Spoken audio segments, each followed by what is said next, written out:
আসসালামু আলাইকুম। আজকে আমরা আলোচনা করব business statistics 2 marketing department third year যারা রয়েছে তাদের জন্য খুবই গুরুত্বপূর্ণ একটি ক্লাস হবে। Marketing department third year business statistics 2। আজকে আমরা যে অধ্যায় নিয়ে আলোচনা করব চ্যাপ্টার 9 অনেক গুরুত্বপূর্ণ একটি টপিকস। অনেকে এই অধ্যায়টা কঠিন মনে করে অ্যাভয়েড করে বা বাদ দিয়ে দেয়। তো আমার এই ক্লাস করার পর তোমাকে আর এই অধ্যায়ে কঠিন মনে হবে না, তোমাকে এটা বাদও দিতে হবে না। তো দেখো, আমরা খুব বেশি কথা বলবো না, সরাসরি অঙ্কে যাব। ঠিক আছে, খুব বেশি কথা বলে সময় নষ্ট না করে আমরা অঙ্ক সমাধানে যাব। তার আগে কিছু বেসিক সূত্র আমরা এখানে আলোচনা করব, বেসিক সূত্র। আর তোমাদের বন্ধু বান্ধব যারা আছে তাদেরকে মেনশন করতে পারো আমাদের এই ক্লাসটা দেখার জন্য। এই ফ্রি ক্লাস করার মাধ্যমে এখান থেকে প্রায় তোমার যে কোনো সমস্যা, এখানে এই অধ্যায়ের যে কোনো সমস্যা তোমরা সমাধান করতে পারবে। তো অনেক স্পেশাল একটা ক্লাস হবে। আচ্ছা দেখো, তো প্রথমে আগে আমরা সূত্র নিয়ে আলোচনা করব। আর চ্যাপ্টারের নামটা হলো চ্যাপ্টার 9, এটা ক্যাপশনে তোমরা দেখতেই পাচ্ছ। তো চ্যাপ্টার 9-এ আমরা প্রথমে সূত্র নিয়ে আলোচনা করব। এখানে ফর্মুলা দেখো, চ্যাপ্টারের নামটা আগে দেখো, বলছে partial and multiple correlation and regression. তাহলে চ্যাপ্টারের নাম হলো পার্শিয়াল এন্ড মাল্টিপল কোরিলেশন এবং রিগ্রেশন। দেখো, তোমরা কোরিলেশন রিগ্রেশনের ম্যাথ কি বলে, তোমরা ওই যে সেকেন্ড ইয়ারে করে আসছো মার্কেটিং ডিপার্টমেন্ট, সেকেন্ড ইয়ারে তোমরা কিন্তু এই কোরিলেশন রিগ্রেশনের ম্যাথগুলা করে আসছো। কিন্তু এই যে মাল্টিপল বা পার্শিয়াল কোরিলেশন রিগ্রেশনের ম্যাথ তোমরা কখনো করোনি। আজকে আমরা সেই বিষয়টা নিয়ে আলোচনা করব। আরো সহজ করে বলি, আমরা করছি 2 চলকের, এখানে 3 চলকের বা 3টা তথ্য দেওয়া থাকবে। সেক্ষেত্রে আমাদের কিভাবে সূত্র প্রয়োগ করতে হবে এবং কিভাবে অঙ্ক সমাধান করতে হবে সেই টপিকস নিয়ে বিস্তারিত আলোচনা হবে। তো দেখো, প্রথমেই আমাদের এখানে চলক হলো 3টা। আমরা 3টা চলক ধরো, একটা হলো 1, আরেকটা হলো কত 2, আরেকটা হলো 3, এরকম 1 2 3 3টা চলক দেওয়া আছে। তো এই 3টা চলকের ক্ষেত্রে কোরিলেশন আমরা কিভাবে বের করব? 3টা চলকের ক্ষেত্রে, তাহলে 3টা চলকের ক্ষেত্রে যখন আমরা কোরিলেশন নির্ণয় করব, যে কোনো দুইটার সাথে তৃতীয় জনের কি সম্পর্ক, এরকম, তাই না? যে কোনো ধরো 2 এবং 3 এর সম্পর্ক আছে, এটার সাথে 1 এর কি সম্পর্ক, অথবা 2 এবং 1 আছেও এটার সাথে 3 এর কি সম্পর্ক, অথবা 1 3 আছে 1 3 এর সাথে 2 এর আবার কি সম্পর্ক। এরকম দেখো 3টা সূত্র কিন্তু হবে। কোরিলেশনের কয়টা সূত্র হবে? 3টা সূত্র হবে। তাহলে এখানে একটু মনোযোগ দাও যে 3টা সূত্র কিভাবে হবে, আমরা সূত্রগুলো কিভাবে মনে রাখবো, মনে রাখার উপায়টা কি। তাহলে এখানে প্রথম সূত্রটা আসো, যে ধরো এই দুইটার মধ্যে সম্পর্ক অলরেডি আমাদের আছে, তাহলে 1 2 এর মধ্যে সম্পর্ক আছে, তাহলে 3 এর সাথে সম্পর্ক নির্ণয় করব। সেক্ষেত্রে তুমি কি করবে, দেখো এখানে কোরিলেশনের প্রতীক ছোট হাতের আর, 1 2.3 1 2.3। আমরা এটা টিক্স এভাবে মনে রাখবো, 1 2 এর মধ্যে তো সম্পর্ক আমার আছে, এজন্য দেখো কোরিলেশন 1 2 মাইনাস, এবার মাইনাস কাদেরটা বাদ দেবো, 1 এর সাথে 3 এর একবার, তারপর কি 2 এর সাথে 3 একবার, এই দেখো। তাহলে কোরিলেশন আর 1 এর সাথে 3 এবং কত আর 2 এর সাথে 3, এই যে 1 এর সাথে 3 এবং 2 এর সাথে 3, এই দুইটা গুণ করে বাদ দিয়ে দিতে হবে। ঠিক আছে? আচ্ছা, আর ডিভাইডেডে কিভাবে মনে রাখবো, যে 1 থেকে এই যে 1 3 একবার স্কয়ার, তারপর কি 2 3 স্কয়ার, এই যে রুট ওভার 1 মাইনাস আর 1 3 স্কয়ার, তারপর কি 1 মাইনাস আর 2 3 স্কয়ার। তাহলে টেক্সটটা কি আমরা মনে রাখবো কিভাবে, এখানে খেয়াল করতে হবে, এই যে এই অংশটা খেয়াল করতে হবে। বলা হচ্ছে 1 2.3 মানে 1 2 এর সাথে 3 এর কি সম্পর্ক, এই যে 1 2 কে ঠিক রেখে 1 3 2 3 বাদ যাবে, 1 3 2 3 গুণ করে বাদ যাবে। আর ডিভাইডেড এর রুট ওভার 1 মাইনাস কি হবে, 1 3 2 3, এই দেখো 1 3 স্কয়ার আর এসে 2 3 স্কয়ার। এবার যদি তুমি এইটাই ফলো করো, তাহলে এখানে 1 3 এর সাথে 2 এর কি সম্পর্ক, এটা আমরা নির্ণয় করব। কিভাবে নির্ণয় করব, এখন দেখো যে r1 3, তাহলে r1 3 এখানে ঠিক রাখো।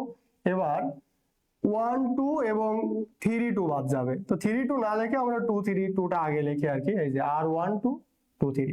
এবার ডিভাইডেডে কি হবে, ডিভাইডেড ওই একই নিয়মে হবে, রুট ওভার 1 মাইনাস 1 2 আর হলো কি 2 3, এই যে 1 2 2 3 তার উপর স্কয়ার। এবার আসো হলো এটা, দেখো 2 3 এর সাথে 1 এর কি সম্পর্ক, একই নিয়ম, তাহলে 2 3 রেখে দাও, 2 3 রেখে 2 1 আর 3 1, তো এভাবে না লিখে 1 টা আগে লেখা হচ্ছে 1 2 1 3, এই যে ঠিক আছে, বাদ গেল। এবার ডিভাইডেড একই ভাবে 1 মাইনাস এই যে 1 2 স্কয়ার আর যে 1 3 স্কয়ার। আশা করি তোমরা ক্লিয়ার যে আমাদের এই যে তিনটা চলকের ক্ষেত্রে কোরিলেশনের ফর্মুলাগুলা কিভাবে সমাধান করতে হবে তিনটা চলকের ক্ষেত্রে। তাহলে তিনটা চলকের ক্ষেত্রে আমাদের কোরিলেশনের ফর্মুলা নির্ণয়ের নিয়ম কিন্তু এই যে সূত্রের মধ্যেই বুঝতে হবে যে 1 2 এর সাথে 3 এর কি সম্পর্ক, 1 3 এর সাথে 2 এর সম্পর্ক কিভাবে নির্ণয় করব, আর 2 3 এর সাথে 1 এর সম্পর্ক আমরা কিভাবে নির্ণয় করব। আজকে আমরা এই শুধুমাত্র কোরিলেশন টপিকস নিয়ে আলোচনা করব। এর পরবর্তীতে যদি কখনো ক্লাস নেই, ফ্রি লাইভ ক্লাস নেই, তোমাদের রিগ্রেশন টপিকসটাও দেখায় দিব, ঠিক আছে। তো আজকে কোরিলেশনের যে বেসিক বিষয় আছে সেই বেসিক বিষয়ে ম্যাথগুলো আমরা এখানে সমাধান করব। তা আমি আশা করি তোমরা সূত্রটা লেখা এখন ইজিলি মনে রাখতে পারবে বা লিখতেও পারবে। আচ্ছা, এবার দেখো রিগ্রেশনের টপিকস আজকে না, আজকে শুধু কোরিলেশন। তো আজকে আমরা যে ম্যাথটা করাবো সেটা হলো লেকচার 1 টাইপ 1 প্রবলেম 1। তাহলে টাইপ 1 লেকচার 1 প্রবলেম 1, এখানে দেখো একটা প্রশ্ন দেওয়া আছে, এই প্রশ্ন থেকে আমাদের কোরিলেশনের মানটা নির্ণয় করতে হবে, ঠিক আছে। তো এখন এখানে যদি একটু মনোযোগ দাও, দেখো খুব সহজেই তুমি এই অঙ্কটা করতে পারবে, কারণ সূত্র আমরা অলরেডি শিখেছি। তো এখানে কি বলা হচ্ছে, ইফ যদি r12 ইকুয়াল টু 0.07, তাহলে এই যে r12 কোরিলেশন r12, এই r দ্বারাই তো কোরিলেশন, 1 2 equal to 0.07 আর 1 3 equal to minus 0.4 and r2 3 equal to minus 0.56। তো এই যে আমাদের এখানে দেখো 1 2 সম্পর্কটা পজিটিভ, 1 3 আর 2 3 সম্পর্ক দুইটা নেগেটিভ তথ্য দেওয়া আছে। এবার তোমার থেকে কি নির্ণয় করতে বলছে, তোমার থেকে নির্ণয় করতে বলছে যে এই অংশটুকু, দেখো তোমার থেকে নির্ণয় করতে বলছে কি, দুঃখিত, দেখো তোমার থেকে নির্ণয় করতে বলছে কি, তোমার থেকে নির্ণয় করতে বলা হয়েছে এই যে অংশটুকু, এইটা নির্ণয় করতে বলা হয়েছে। প্রথম সূত্র, আমরা যে প্রথম সূত্রটা শিখালাম, এখন এই সূত্র লেখা তোমাকে কিভাবে শিখিয়েছি বলো তো, সূত্র লেখা আমরা কিভাবে শিখিয়েছি, সূত্র লেখা শিখালাম যে এই যে r12, যে 1 2 এর সাথে 3 এর কি সম্পর্ক এটা আমরা নির্ণয় করব, যে 1 2 এর সাথে 3 এর কি সম্পর্ক। তো দেখো অঙ্ক সমাধানে আসি। শুরুতে আমরা এখানে প্রবলেম কত, প্রবলেম 1 এটা লিখে নিব, প্রবলেম 1, তারপর লিখবো উই নো আমরা জানি। তাহলে আমরা জানি কোরিলেশন এই যে 1 2 ডট কত 3, তাহলে 1 2 এর সাথে 3 এর কি সম্পর্ক, মনোযোগ দিব আমরা কিন্তু, ঠিক আছে। তাহলে আমরা এখানে কি বলছিলাম, এই যে কোরিলেশন 1 2, এই 1 2 আগে ঠিক রাখো, 1 2 এইটা থেকে বাদ যাবে কি 1 3 একবার, তারপর 2 3, এই যে 1 3 লেখো, তারপর কি ডট না এটা ইনটু হবে, তারপর কি 2 3, তাহলে এই যে কোরিলেশন 2 3, ওকে। আচ্ছা ডিভাইডেড, তাহলে এখানে আমরা কিভাবে মনে রাখবো, রুট ওভার, দেখো রুট ওভার 1 মাইনাস এই যে যেটা বাদ দিছো এটার উপর স্কয়ার, এভাবে মনে রাখবে স্কয়ার, ঠিক আছে। তারপর কি ইনটু, এখানেও তাই 1 মাইনাস এই যে যেটা বাদ দিছো আর কত 2 3 এটার উপর স্কয়ার। দেখো তো সূত্র লেখা শেষ মানে তোমার অঙ্ক শেষ, সূত্র লেখা সঠিক হলে তোমার অঙ্কটাও সঠিক হবে, ঠিক আছে। এখন তুমি কি করবে, মানগুলা বসিয়ে দিবে, মানগুলা বসিয়ে দিয়ে ক্যালকুলেশন করলেই হয়ে যাবে। আমি আবারও বলি, দেখো 1 2 এর সাথে 3 এর কি সম্পর্ক, তাহলে 1 2 কে ঠিক রেখে 1 3 আর 2 3, এই যে কোরিলেশন 1 3 2 3 গুণ করে বাদ দিব, আর ডিভাইডেডও তাই, রুট ওভার 1 মাইনাস আর 1 2, এই যে 1 2 2 3, এক কথায় যে এই অংশটাই খেয়াল রাখবে, উপরে যে কাজটা করছো ওইটার স্কয়ার, ওকে। এখন আমাদের এখানে দেখো সবগুলা মান দেওয়া আছে, 1 2 1 3 তারপর 2 3, এই মানগুলা এখানে বসিয়ে তুমি যদি ক্যালকুলেশন করো তাহলে দেখো অ্যান্সার চলে আসবে। এখন আমাদের ক্যালকুলেটরটা লাগবে, দেখো আমরা মনোযোগ দিব সবাই, দেখো তাহলে এখানে 1 2 এর মান কত দেওয়া আছে, 1 2 এর মান দেওয়া আছে 0.07 মাইনাস, এবার আমরা এটাকে ব্র্যাকেটে ইউজ করতে পারি, এই যে 1 3 এর মান আছে কত মাইনাস 0.4 গুণন আর ওইটা কত আছে -0.5656। তারপর কি হবে ডিভাইডেড রুট ওভার 1 মাইনাস আর 1 3 এর মান কত এই যে এটা, তাহলে আমরা এখানে ব্র্যাকেট ব্যবহার করতে পারি -0.4 তার উপর কি হবে স্কয়ার, তারপর কি গুণন রুট ওভার 1 মাইনাস -0.56 তার উপর কি স্কয়ার। এবার তুমি মানগুলো বসানো শেষ, এবার তুমি ক্যালকুলেশন করো। দেখো তাহলে 0.07 মাইনাস এই দুটো গুণ করো, তাহলে গুণ করলে কি দাঁড়াবে 0.4 গুণন 0.56, মাইনাসে মাইনাসে গুণ করলে কিন্তু প্লাস হয়ে যাবে, তাহলে প্লাস মাইনাসে মাইনাসই থাকবে, এখানে 0.224। ওকে, তারপর দেখো ডিভাইডেড এবার কি যে 1 মাইনাস, তো এটাকে বর্গ করলে কি হয়ে যাবে, বর্গ করো, মাইনাস তো থাকবে না, 0.4 এটাকে যদি তুমি স্কয়ার করো, দেখো 0.4 কে যদি তুমি বর্গ করো তাহলে আসে কত 0.16 ইন্টু, তারপর রুট ওভার এখানেও তাই 1 মাইনাস এটাকে বর্গ করো 0.56, এই মাইনাসকে বর্গ করলে আমাদের ফলাফল আসবে কত 0.3136। ঠিক আছে, এবার কি করা যায় বলো তো, এবার ওই যে উপরে তো বিয়োগটা করো 0.07 মাইনাস 0.224 বাদ দিলে এখানে আসে কত -0.15, হ্যাঁ তারপর কত 4 ডিভাইডেড। এবারে এটা দেখো বিয়োগ করে আমরা রুট করে দিব, অথবা তুমি যদি ভেঙে ভেঙে দেখাতে চাও দেখাতে পারো। 1 মাইনাস পয়েন্ট, তাহলে বাদ দিলে কত হয় 0.84 গুণন রুট ওভার এখানে বাদ দাও 1 থেকে বাদ দাও 1 মাইনাস পয়েন্ট কত 3136 বাদ গেলে কত হবে 0.6864। ঠিক আছে, এবার কি হবে উপরে তো এটাই আসছে -1.5, দেখো তারপর এখানে আমরা দুইটা রুট দুইটা করে দিতে পারি, তাহলে এটাকে যদি তুমি রুট করো এর ফলাফল আসে 0.8285, 4 ঘর পর্যন্তই নিলাম। আর এইটা দেখো 0.84 কে রুট করো, তাহলে রুট পয়েন্ট কত 84, রুট করলে এটার আসে হলো 0.9165। ঠিক আছে, এবার এই দুইটা গুণ করতে হবে, আমরা এই পাশে আসলাম, উপরে কত আছে -0. আমরা অনেক ভাঙতেছি, এত না ভাঙলেও কিন্তু চলবে, যারা ক্যালকুলেশন এক্সপার্ট খুব দ্রুতই তোমরা এটা এত না ভেঙে দেখালেও চলবে। 0.91 65 গুণন পয়েন্ট কত 83 85, তাহলে এখানে ফলাফল আসে কত 0.7593। এখন ভাগ দিয়ে দাও, ভাগ দিয়ে দিলেই आंसर চলে আসবে 0.154 ডিভাইডেড কত 7593, ভাগ দিলে ফলাফল এখানে আসে যে 0.2028, এটাই আমাদের অ্যান্সার, এটাই কোরিলেশন। তো কোরিলেশনের মান নেগেটিভ পজিটিভ দুইটাই হতে পারে, তবে শর্ত আছে কোরিলেশনের মান -1 থেকে +1 এর মধ্যেই সীমাবদ্ধ, -1 থেকে +1 এর মধ্যেই কিন্তু সীমাবদ্ধ, এর বাইরে গেলে তোমার অ্যান্সার হবে না। তো এখানে -1 থেকে +1 এর মধ্যেই মান আছে, সুতরাং আমাদের অ্যান্সার অ্যাকুরেট।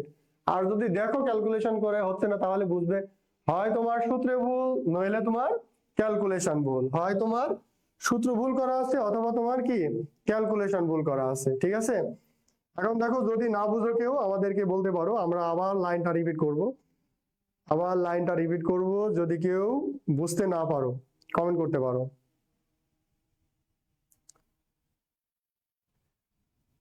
আচ্ছা দেখো আমরা ক্লাস নিচ্ছি বিজনেস স্ট্যাটিস্টিক্স 2 মার্কেটিং ডিপার্টমেন্ট, যারা থার্ড ইয়ার আসতো তাদের chapter 9 partial and multiple correlation and regression.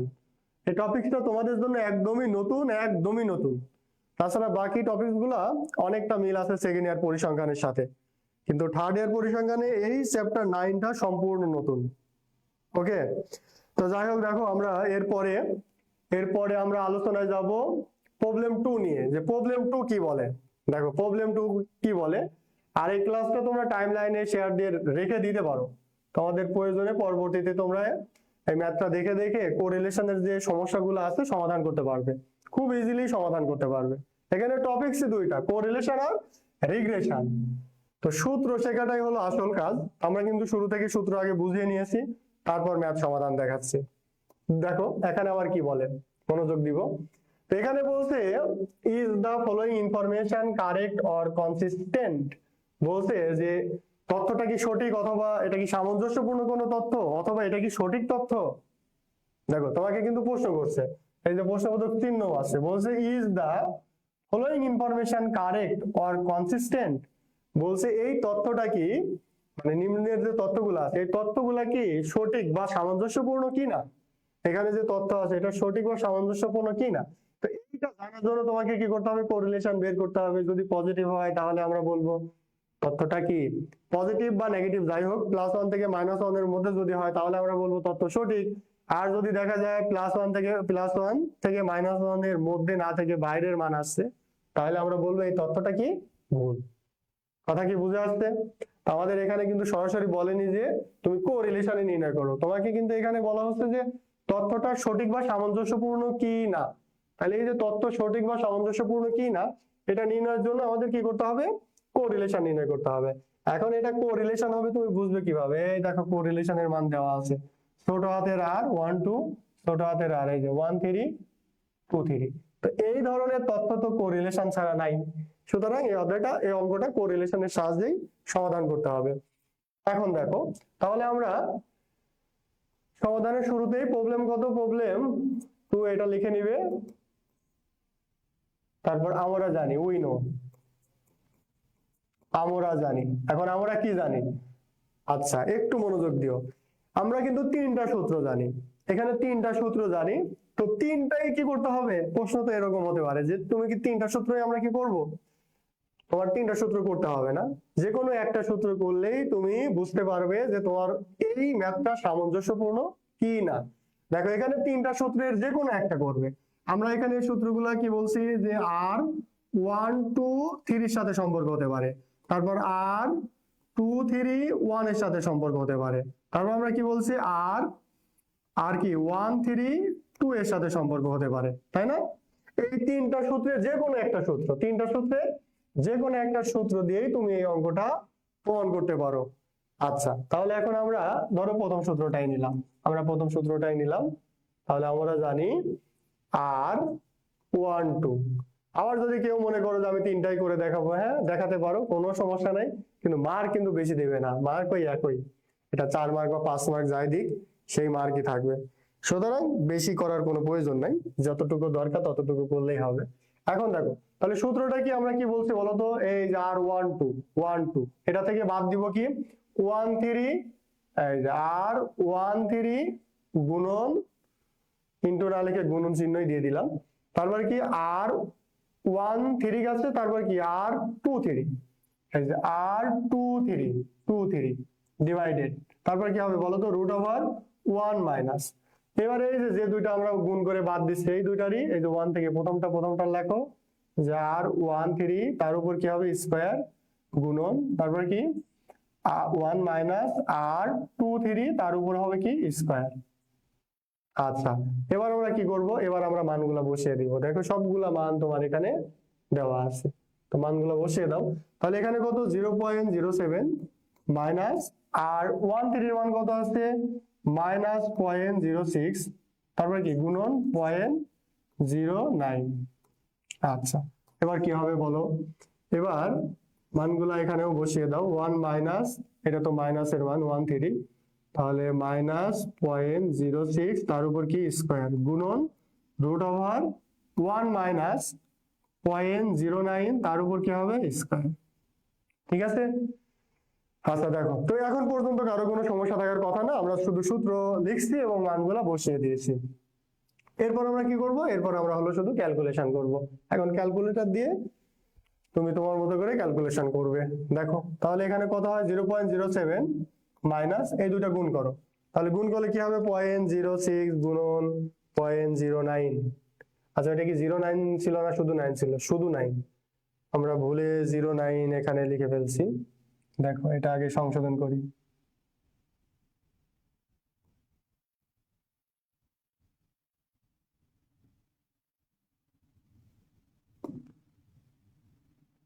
আচ্ছা, তাহলে এটা হলো 9, আর এটা হলো, এটাও 9, তার উপর কি স্কয়ার। আচ্ছা, তো আমরা মনোযোগ দেই। তাহলে এখানে আমরা এই দুটো আগে গুণ করব। তাহলে গুণ করো 0.06 গুণন 0.9, গুণ দিয়ে যা আসে 0. দেখো এখানে মাইনাস ছিল, মাইনাসে মাইনাসে প্লাস হয়ে যাবে 0.053।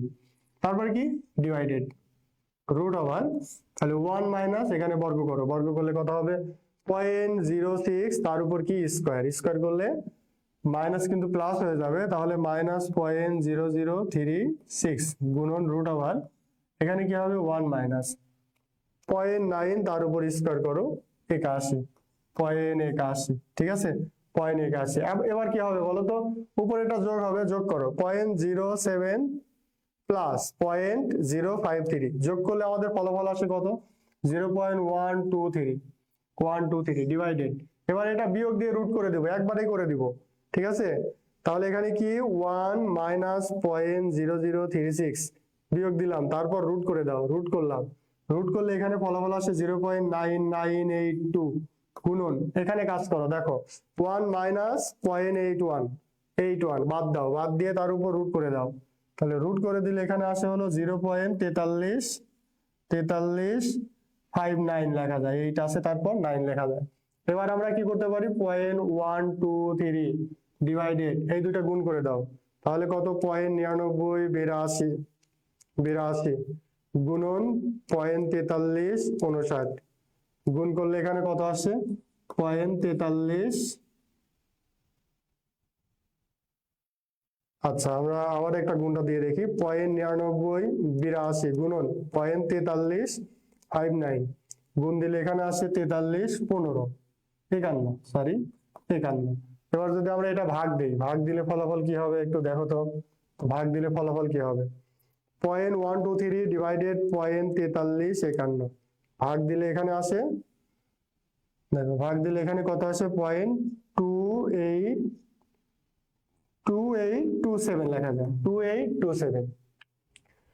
2827। তাহলে এখানে আমরা যেটা দেখতে পাই, তথ্যটা কিন্তু আমাদের -1 থেকে +1 এর মধ্যে আমরা যেটা বলি সেই মানটাই কিন্তু আমাদের এখানে আসছে, হ্যাঁ সেই মানটাই এখানে আসছে, সুতরাং আমরা বলতেই পারি যে আমাদের তথ্যটা সঠিক। তথ্যটা কি সঠিক। তারপর আমরা আবারও একটু ক্যালকুলেশনটা তোমাদের দেখাই, দেখো এখানে আমাদের যে মানটা দেওয়া আছে 0.07, তারপর কত -0.06, তারপর কি আছে 23 0.9।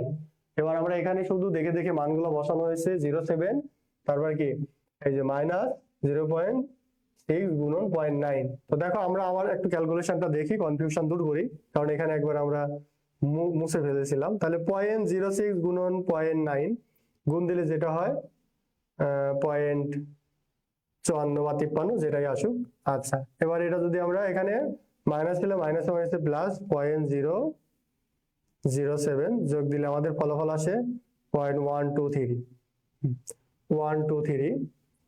আচ্ছা, এরপর এখানে কি হয় দেখো তো, এবার এখানে হলো আমাদের এটার মান কত ছিল, -13 মান ছিল -0.06, তো আমরা এটাকে যদি 0.06 তার উপর আমরা স্কয়ার করব, স্কয়ার করলাম, যা আসে বাদ দেব 1 থেকে, 1 থেকে বাদ দিলে 0.99। আচ্ছা, 1 মাইনাস পয়েন্ট কত 0036, 9964।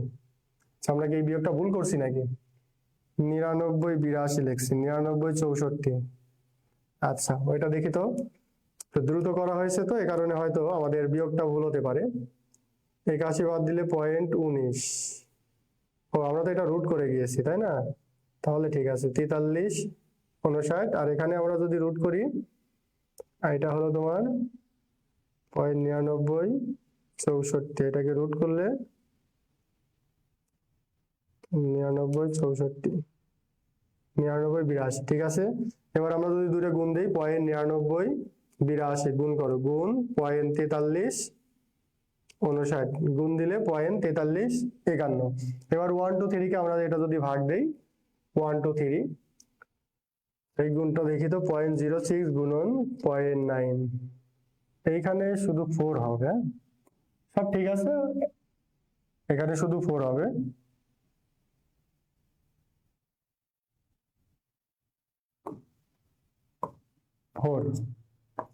4। তো ওই 4 ব্যাপার না, অ্যান্সার তো একই হবে।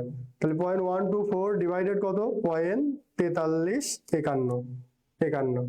আর এটা আমাদের 2849, 2849 বা 28 পর্যন্ত লিখলেই হবে, ঠিক আছে? 28 পর্যন্ত লিখলেই আমাদের হবে। তাহলে এখন এই অ্যান্সারটা কি লিখবো আমরা, বলো তো?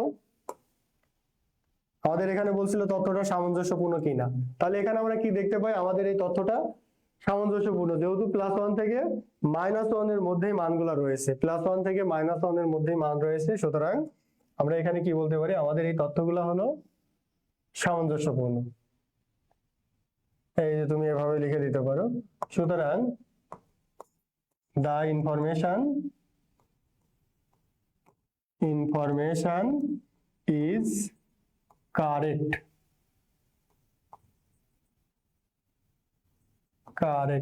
ওকে, তো এতটুকু লিখে দিলেই হবে, আর কিছু লেখার প্রয়োজন নেই।